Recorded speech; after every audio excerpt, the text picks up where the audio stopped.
گالی تو نہیں دے رہے ہوں گے؟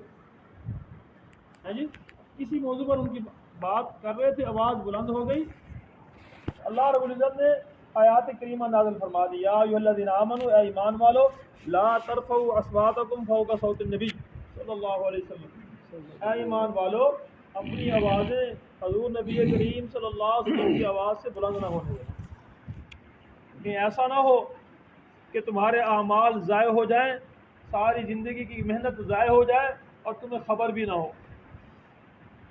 جب یہ آیت کریمہ نازل ہوئی تو حضرات صحابہ کرام اشاروں سے ایک دوسرے سے بات کرتے تھے، حتیٰ کہ حضرت سیدنا ابوبکر عمر فاروق کے بارے میں آتا ہے، حضور صلی اللہ علیہ وسلم کے ساتھ ایسے آہستہ آواز میں بات کرتے تھے کہ حضور علیہ السلام کو پوچھنا پڑتا، وہ دوبارہ بتاتے۔ اور بعض صحابہ جن کی آوازیں قدرتی طور پر بلند تھیں، جیسے میری آواز بھی بلند ہے، تو وہ اپنے گھروں میں دروازے بند کر کے بیٹھ گئے، کیونکہ ایسا نہ ہو کہ ہم حضور کی خدمت میں حاضر ہوں اور ہم حضور سے بات کریں اور ہماری آواز حضور علیہ السلام سے بلند ہو جائے، تو اپنے گھروں میں بند ہو کے بیٹھ گئے۔ حضور علیہ السلام نے خود دریافت فرمایا کہ فلاں صحابی وہ آج کل نظر نہیں آتا، کیوں نہیں آ رہا مسجد نبوی میں، نماز کے لیے بھی نہیں آ رہے؟ تو انہوں نے عرض کیا یا رسول اللہ، جب سے یہ آیت کریمہ نازل ہوئی ہے وہ تو گھروں میں بیٹھ گئے ہیں، انہیں تو ڈر لگ گیا۔ تو حضور علیہ السلام نے فرمایا ان کو بلاؤ، یہ آیات کریمہ ان کے بارے میں نازل نہیں ہوئی۔ حضرت عمر فاروق رضی اللہ تعالیٰ عنہ اپنے زمانہ خلافت میں مسجد نبوی میں تشریف لائے، ایک صحابی فرماتے ہیں، وہ راوی ہیں، کہ مجھے کنکری لگی کوئی چھوٹی سی، میں نے مڑ کے دیکھا تو حضرت عمر فاروق رضی اللہ عنہ کنکری مجھے باری تھی، مجھے بلا رہے تھے اشارے سے۔ تو کہ میں ان کے پاس گیا، صحابی، حضرت عمر فرمایا یہ دو آدمی جو سامنے بات کریں ان کو بلا کے لے آؤ۔ ان دونوں کو بلایا گیا۔ حضرت عمر فاروق رضی اللہ عنہ نے پوچھا کہ تم کہاں سے آئے ہو؟ کہنے لگے ہم طائف سے آئے ہیں۔ کہاں سے آئے ہیں؟ طائف سے۔ حضرت عمر نے فرمایا کہ تمہیں معلوم نہیں ہے کہ حضور نبی کریم صلی اللہ علیہ وسلم کی مسجد میں اونچی آواز میں بات کرنا منع ہے، اگر تم مدینے کے ہوتے تو میں تمہیں سزا دیتا، تم باہر سے آئے ہو، تمہیں پتہ نہیں ہے اس آداب ادب کا، تو اس لیے جی تمہیں میں آج چھوڑ رہا ہوں، اگر تم مدینے کے ہوتے تو میں تمہیں دردناک سزا دیتا۔ اور جرم کیا ہے کہ حضور صلی اللہ علیہ وسلم کی مسجد میں وہ کیا کو کر رہے تھے جی؟ اونچی آواز میں بول رہے تھے۔ ہم نے خود دیکھا ہے، لاکھوں کا مجمع ہوتا ہے مگر کوئی شور نہیں ہوتا وہاں پہ۔ روزہ رسول پہ بھی کھڑے ہو کے صلاۃ والسلام عرض کیا ہے تو بہت آہستہ آواز کے ساتھ، وقت کے جابر ترین لوگ بھی، جی بڑی بڑے سلطنتوں کے مالک بھی جب وہاں حاضر ہوتے ہیں عاجزانہ حاضر ہوتے ہیں، اپنی آواز نہیں بلند کرتے، اشاروں سے بات کرتے ہیں۔ اور عجیب بات ہے، میں نے جمعے پہ بھی عرض کی تھی شاید، مکہ میں اللہ رب العزت نے آواز بلند کرنے کی اجازت دی ہے۔ حاجی عمرہ کرنے والا زور زور سے کہتا ہے لبیک اللہم لبیک لبیک اللہم لبیک، اور کوئی منع بھی نہیں کرتا اور منع کرنے کا حکم بھی نہیں ہے۔ اور ہم نے خود غلاف کعبہ کے ساتھ لوگوں کو دیکھ کر لپٹ کر روکتے ہوئے چلاتے ہوئے سنا ہے، دیکھا ہے، رو رہے ہوتے ہیں لوگ، چیخ رہے ہوتے ہیں، شور ہوتا ہے آواز رونے کا لوگوں کا، اور کوئی وہاں روکتا نہیں ہے۔ اللہ کا گھر ہے، بیت اللہ ہے، اور اس کے مقابلے میں مدینہ میں اللہ نے حکم دے دیا، ایمان والوں کو حکم ہے کہ آواز اپنی بلند نہیں کرنی۔ ہاں، اور ساتھ اللہ نے یہ وعید بھی سنائی ہے کہ ایسا نہ ہو کہ تمہاری آوازیں بلند ہو جائیں اور تمہارے اعمال غارت ہو جائیں، ختم ہو جائیں، کچھ بھی نہ بچے نامہ اعمال میں، نہ نمازیں، نہ روزے، نہ حج، نہ زکاتیں، کچھ بھی نہیں بچنا اگر آواز بلند ہو گئی خدا نخواستہ مدینہ میں، حضور علیہ السلام کے دیار رسول میں۔ سلطان عبد الحمید ترکی کا آخری جو خلیفہ گزرا ہے، انہوں نے ریلوے لائن بچھوائی تھی سعودیہ سے، مدینہ سے لے کر ترکی تک، ابھی تک اس کے آثار موجود ہیں مدینہ میں، کسی کو شوق ہو اللہ لے جائے ان کو، تو مسجد نبوی شریف کے مغرب کی جانب جو ہے، شمال مغرب کی جانب پیچھے جو ہے عجائب گھر ہے، وہاں وہ انجن بھی ابھی کھڑا ہوا ہے ریل کا۔ تو سلطان عبد الحمید رحمۃ اللہ علیہ نے جرمنی کی جو کمپنی جس نے وہ پٹلی بچھائی تھی، ریلوے لائن بچھائی تھی، ان کے ساتھ طے کیا تھا کہ جب تم مدینے سے 30 کلومیٹر دور رہ جانا تو پٹڑی بچھاتے ہوئے جب تم ہتھوڑے استعمال کرو گے ان ہتھوڑوں پر کپڑے لپیٹ لینا تاکہ ان ہتھوڑوں کی شور کی آواز نہ آئے. مدینہ سے بھی کتنا دور جی؟ 20 کلومیٹر دور سے. اب تمہارے ہتھوڑے جو لگیں گے نا پٹڑی پر وہ جو کلوں پر جس چیز پہ بھی لگ رہے ہیں آواز جو پیدا ہوتی ہے کہ یہ نہ ہو کہ وہ آواز راتوں کو رات کو دور تک جاتی ہے آواز سن کے. تو اپنے ہتھوڑوں پر کپڑے لپیٹ لینا پھر یہ کام کرنا.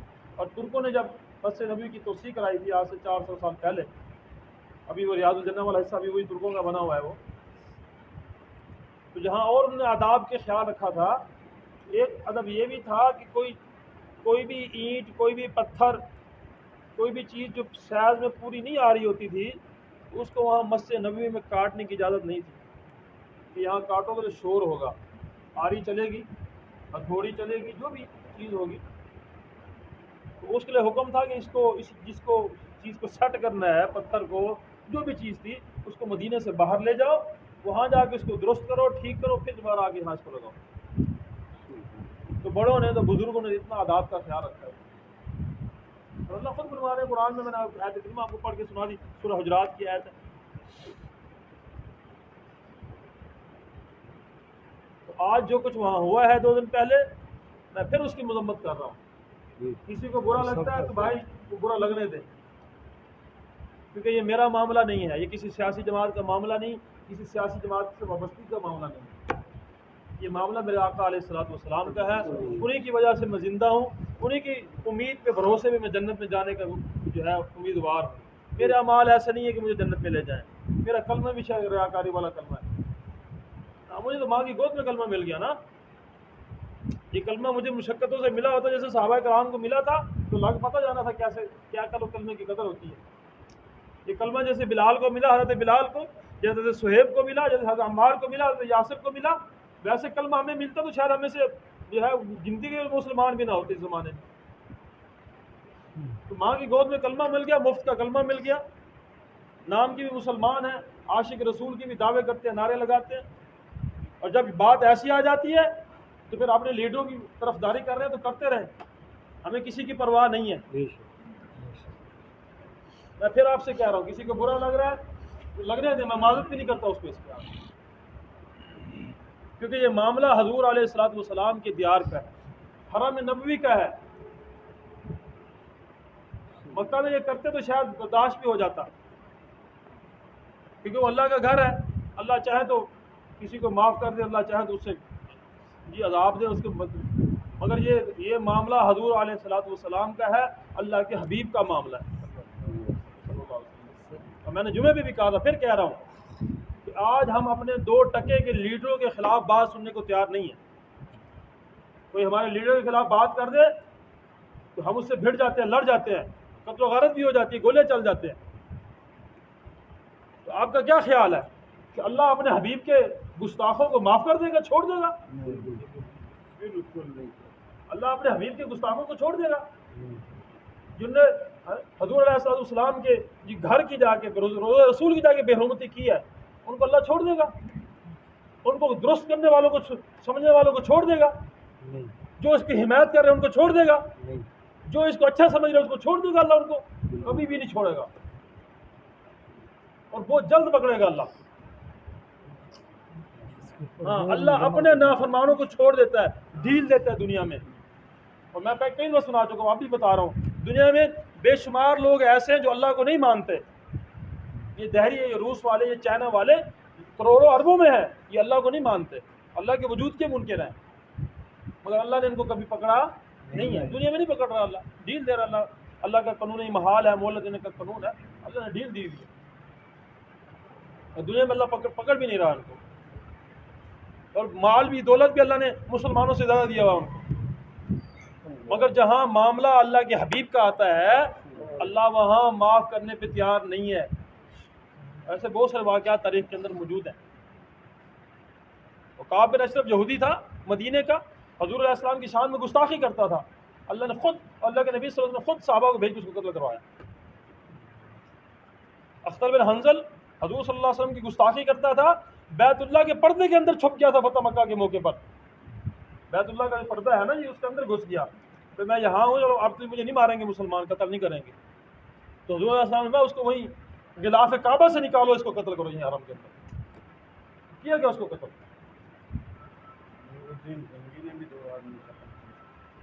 تو اس لیے بھائی ہم بری ہیں لوگوں کے کام سے جن نے یہ کیا ہے، جن کے کہنے بھی کیا ان سے بھی ہم بری ہیں، ہمارا کوئی ان سے کوئی واسطہ نہیں ہے.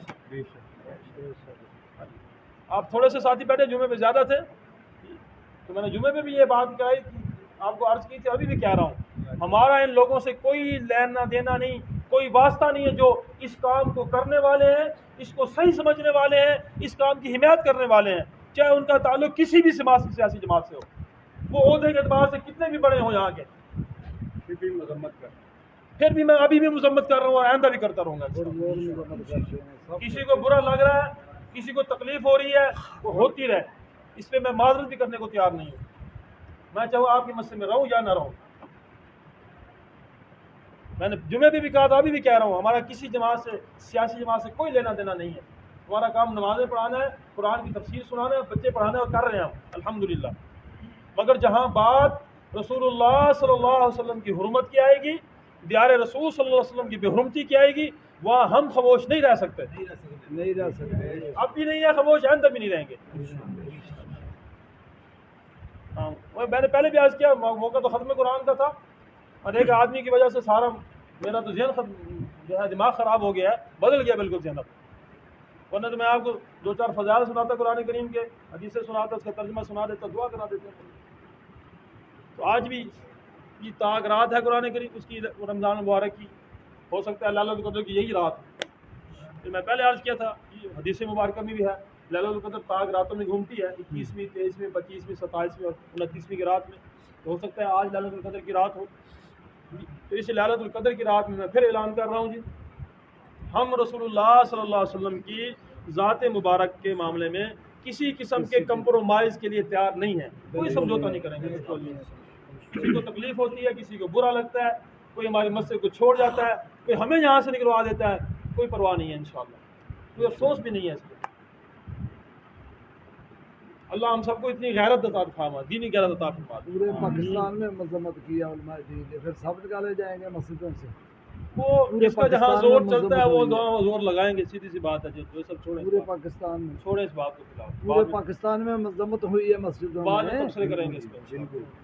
تو اللہ رب العزت جو ہے ہم سب کو حضور علیہ الصلوۃ والسلام کی محبت نصیب فرما دے. حضرت عمر رضی اللہ عنہ کا واقعہ ہے. حضرت عمر رضی اللہ عنہ ایک مرتبہ رسول اللہ صلی اللہ علیہ وسلم کی خدمت میں حاضر ہوئے اور عرض کیا، یا رسول اللہ صلی اللہ علیہ وسلم، مجھے آپ سے بڑی محبت ہے، مجھے آپ سے بڑی محبت ہے، حدیث مبارکہ میں ہے، مگر مجھے آپ اپنی جان سے زیادہ محبوب نہیں ہیں. مجھے اپنی جان زیادہ پیاری ہے آپ سے، اس کے بعد آپ مجھے سب سے زیادہ محبوب ہے، اپنی اولاد سے، مال سے، اپنی جان سے پیارے نہیں ہیں مجھے، باقی آپ سب سے زیادہ پیارے ہیں مجھے. تو حضور صلی اللہ علیہ وسلم نے کیا کیا، حضرت عمر رضی اللہ عنہ کے سینے پر ہاتھ مارا. میں اے عمر، تو اس وقت تک ایمان والا نہیں ہو سکتا جب تک میں تجھے تیری جان سے زیادہ محبوب نہ ہو جاؤں. کون عمر؟ جس کے لیے حضور علیہ السلام خود دعائیں مانگ رہے تھے، اللہم اعز الاسلام بعمر الخطاب، اے اللہ اس اسلام کو عزت عطا فرما عمر الخطاب کے ذریعے. اور جس نے عمر رضی اللہ عنہ اسلام لائے، صحابہ نے اعلانیہ جا کے بس بیت اللہ کے اندر نماز پڑھی، حرم کے اندر. اس عمر کو رضی اللہ عنہ کو رسول اللہ صلی اللہ علیہ وسلم کیا فرما رہے ہیں، اے عمر، تو اس وقت تک ایمان والا نہیں ہو سکتا جب تک میں تجھے تیری جان سے زیادہ محبوب نہ ہو جاؤں. تو کیونکہ حضور علیہ السلام کا سینے پر ہاتھ لگا تھا، حضرت عمر کا سینہ کھل گیا اور یا رسول اللہ، اب مجھے آپ اپنی جان سے بھی زیادہ محبوب ہیں، آپ مجھے اب اپنی جان سے بھی زیادہ محبوب ہیں. آپ علیہ السلام الان، ہاں اب تیرا ایمان کامل ہوا ہے، اب تو ایمان والا ہے، اب تو ایمان والا ہے. تو صحابہ کو اللہ کے نبی یہ فرما رہے ہیں، اور آج ہم اپنے 2 ٹکے کے لیڈروں کی خاطر حضور صلی اللہ علیہ وسلم کی ذات پر، ان کے حضور صلی اللہ علیہ وسلم کے روزے پر ان کو ترجیح دے رہے ہیں. اگر تو پھر اپنی خیر منائیں. آپ، میں پھر کہہ رہا ہوں، اپنی خیر منائیں. انتظار کریں کب اللہ کا عذاب آتا ہے. اور میں یہ سب کچھ اس لیے کر رہا ہوں، اس لیے آپ کو بتا رہا ہوں کہ قوم سمود پر حضرت صالح علیہ السلام کی قوم پر عذاب آیا تھا. کیوں آیا تھا؟ انہوں نے اللہ کی نشانی حضرت صالح علیہ السلام کی اونٹنی کو مار دیا تھا. آپ لوگوں کو سناتا رہتا ہوں، آپ لوگوں نے سنا ہوا ہے، وہ اللہ کا معجزہ تھا، نشانی تھی حضرت صالح علیہ السلام کی اونٹنی، تو اس کو 9 بدبختوں نے مل کے جو ہے اس کو قتل کر دیا، مار ڈالا، مگر پوری قوم اس کام پر راضی تھی، ان کے اس کام پر راضی تھی۔ تو جب اللہ کا عذاب آیا تو کوئی ایک بھی نہیں بچا، اللہ نے سب کو ہلاک کر دیا۔ اس لیے بھائی ہم اس کام پہ راضی نہیں ہیں، برات کا اعلان کر رہے ہیں، بری ہیں ہم اس کام سے، اس کام کے کرنے والوں سے، اس کام کے کرانے والوں سے بری ہیں، کہ خدا ہمیں ڈر ہے کہ کل خدا نہ خاصہ اگر عذاب آیا تو ان کے ساتھ ساتھ ہم بھی رگڑے جائیں گے، ہم بھی مارے جائیں گے۔ ہاں، اللہ ہم سب کو محفوظ فرمائے، اللہم اعذنا من، اللہ ہم سب کو محفوظ فرمائے اس کام سے۔ تو میرے بھائی اور دوستو بزرگوں، اللہ کے نبی صلی اللہ علیہ وسلم کی محبت یہ سب سے پہلے ہے۔ حدیث مبارکہ ہے، میٹرک میں موجود ہے، کیا حدیث ہے جی؟ رسول اللہ صلی اللہ علیہ وسلم فرمایا تم میں سے کوئی اس وقت تک ایمان والا نہیں ہو سکتا جب تک کہ اس کی خواہش اس چیز کے تابع نہ ہو جائے جس کو میں لایا ہوں۔ یعنی اگر ہماری خواہش اللہ کے احکام، حضور صلی اللہ علیہ وسلم کی سنت کے تابع اگر جب تک نہیں ہوتی اس وقت تک ہم ایمان والے نہیں ہیں۔ نعرے لگاتے رہے ہم ایمان والے ہونے کے، رسول ہے رسول ہے، غلام ہے غلام ہے، رسول کے غلام ہے، غلامی رسول میں موت بھی قبول ہے، نعرے لگاتے رہے آپ، مگر جب تک ہماری خواہشات اللہ اور اس کے رسول صلی اللہ علیہ وسلم کی شریعت کے تحت نہیں ہو جاتی، تابع نہیں ہو جاتی، اس وقت تک ایمان والے نہیں ہیں، نفس پرستیاں کر رہے ہیں۔ اور نفس کے بارے میں تو اللہ خود فرما رہے ہیں کہ تو نے اس شخص کو نہیں دیکھا، آیت کا ترجمہ ہے، جس نے اپنے نفس کو اپنا معبود بنا لیا ہے، اپنے نفس کی عبادت کر رہا ہے، وہ من اتخذ الہہ ہواہ، کہ جس نے اپنے نفس کو اپنا رب بنا لیا ہے، اپنا الہ بنا لیا ہے، خدا بنا لیا ہے۔ تو یہ ساری نفس پرستی ہے میرے بھائی جو چل رہی ہے اب۔ اس لیے جاگیں، اللہ کا خوف کریں۔ یہ دنیا کی زندگی چند روزہ ہے میرے بھائی، یہ مال و دولت بھی چند روزہ ہے، یہ تو ہاتھوں کی میل ہے۔ ویسے بھی آپ میں سے جو بڑی عمر والے مجھ سے بیٹھے ہیں، کئیوں کو آپ نے کل مالدار دیکھا ہوگا، آج غریب پھر رہے ہیں، وہ لقمے کو ترستے ہیں، اور کئیوں کو کل آپ نے غریب دیکھا ہوگا اور آج ان کے پاس مال ہے ماشاءاللہ۔ یہ تو ہاتھوں کی میل ہے جو اتر جائے گی، اور زندگی بھی چند روزہ ہے۔ کتنی زندگی لے کے آئے اللہ سے، مگر کل حضور علیہ السلام کو کیا منہ دکھائیں گے؟ کل کیسے وہاں حاضر ہوں گے حوض کوثر پر کہ ہمیں بھی جام کوثر پلا دیں؟ یہ اپنے لیڈروں میں اتنا اعتماد ہے کہ کل تمہیں جنت میں لے جائیں گے، تو ٹھیک ہے، لگے رہو لیڈروں کے پیچھے۔ پرانا واقعہ ہے، اسی طرح کے سیاسی مخالفین تھے مفتی محمود کے زمانے میں، ذوالفقار علی بھٹو کے زمانے میں، آج سے 50 سال پیچھے، 45 سال۔ تو آپس میں وہ سیاسی مخالفین تھے دونوں، ایک مفتی محمود کا پیچھے لگنے والا اور ایک ذوالفقار علی بھٹو صاحب کا۔ تو دونوں آپس میں جب بحث کرتے رہے نا، وہ جو مفتی محمود صاحب کا جماعت کا آدمی تھا نا، اس نے کہا بٹھا ایک بات کرتے ہیں، طے کر لیتے ہیں، تم دعا کرو کہ کل قیامت والے دن میرا حشر ذوالفقار علی بھٹو کے ساتھ ہو، میں اس کے ساتھ کھڑا ہوں، اور میں دعا کرتا ہوں کہ میں کل قیامت والے دن مفتی محمود کے ساتھ کھڑا ہوں۔ ٹھیک ہے بھائی، دعا کرو، تم بھی ہاتھ اٹھاؤ، میں بھی ہاتھ اٹھاتا ہوں، کل قیامت والے دن میں مفتی محمود کے ساتھ کھڑا ہوں، علماء کے ساتھ، مفتیان کرام کے ساتھ، اور تو دعا کر کے کل تو بھٹو کے ساتھ کھڑا ہو قیامت میں۔ تو جب یہاں پہ آتے تو اس نے کہا بھائی یہ دعا میں نہیں کرتا، یہ دعا میں نہیں کرتا۔ تو بھائی آج ہم بھی دعا کرتے ہیں، آپ بھی کرنے تو کر لیں کہ یا اللہ کل ہمیں ان لوگوں میں کھڑا کرنا جو حضور علیہ الصلوۃ والسلام کی حرمت کی خاطر، آپ علیہ الصلوۃ والسلام کی روزہ رسول کی خاطر جی درد رکھنے والے تھے، جی فکر کرنے والے تھے، حضور علیہ الصلوۃ والسلام کی غلامی میں مرنا پسند کرتے ہیں، حضور علیہ الصلوۃ والسلام کی ذات مبارک کو ہر چیز پر ترجیح دینے والے ہیں، جان ہو، مال ہو، اولاد ہو، کوئی بھی سیاسی لیڈر ہو ہمارا، اللہ انہی کے ساتھ ہمیں ہمارا حشر فرما دے گی۔ باقی جن کو وہ پسند ہے ٹھیک ہے، ان کے پیچھے چلتے رہیں گے۔ ہمارا کام وہ ہے جو جس کو ہم حق سمجھتے ہیں اس کو بیان کریں گے، اس کو ممبر پر بھی بیان کریں گے، اس کو باہر گلی میں بھی بیان کریں گے، سیدھی سی بات ہے۔ آپ حضرات میں سے اگر کسی کو بری لگی ہے میری بات، میں پہلے میں عرض کر دوں اس بارے میں معذرت کرنے کو تیار نہیں ہوں، باقی اگر کوئی مجھ سے بات ایسی نکل گئی ہے اس کے لیے میں معذرت خواہ ہوں آپ حضرات سے۔ اللہ ہم سب کو جو ہے سمجھ نصیب فرما دے۔ معاملہ سیاسی جماعت کا نہیں ہے، میں نے کل جمعے پہ بھی کہا تھا، اب بھی کہہ رہا ہوں، معاملہ حضور علیہ السلام کے روزہ کی بے حرمتی کا ہے، بالکل روزہ مبارک کے سامنے بالکل نعرے لگائے جا رہے ہیں، کنجری کنجری کہا جا رہا ہے عورتوں کو، ڈاکو چور کے وہ نعرے لگ رہے ہیں وہاں پہ. تو کیا آپ کو سیاست کرنے کے لیے اپنا ملک کافی نہیں ہے؟ چلو ٹھیک ہے، دوسرے ملکوں میں بھی کرائیں آپ جو کراتے رہیں، تو روزہ رسول کو تو کم از کم معاف فرما دیں، معاف کر دیں. روزہ رسول کے بارے میں اللہ خود کیا فرماتے ہیں قرآن کریم میں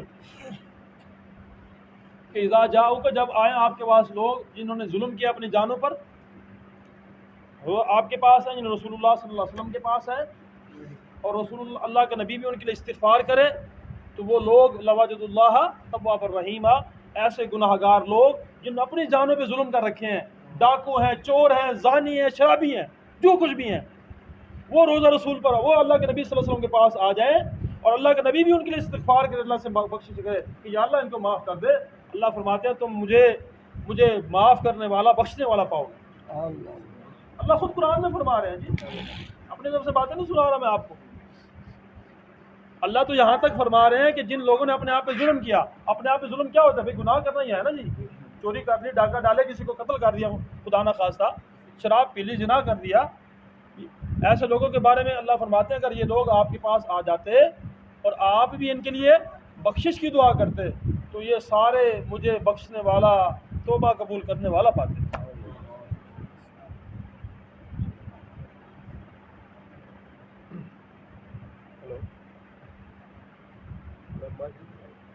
اللہ ہم کو سمجھ نصیب فرمائے. یہ دعا ہے جی ہماری، انشاءاللہ مانگتے ہیں جی اللہ رب العزت سے کہ اللہ کا کوئی عذاب ہماری طرف آ نہ رہا ہو، جس کو اللہ نے اس رمضان مبارک کی مبارک راتوں کو ایسے کبھی روکا ہوا ہو، کہ کہیں ایسا نہ ہو کہ جلد اللہ کی پکڑ میں آ جائے.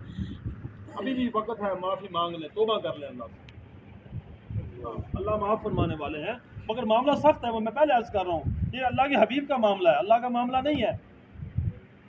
اللہ تو چاہے یہ 100 سال کے کافر مشرک کو کلمہ پڑھنے پر معاف فرما دیں، اللہ تو چاہے تو بنی اسرائیل کے 100 آدمیوں کو قاتل کو معاف کر دیں.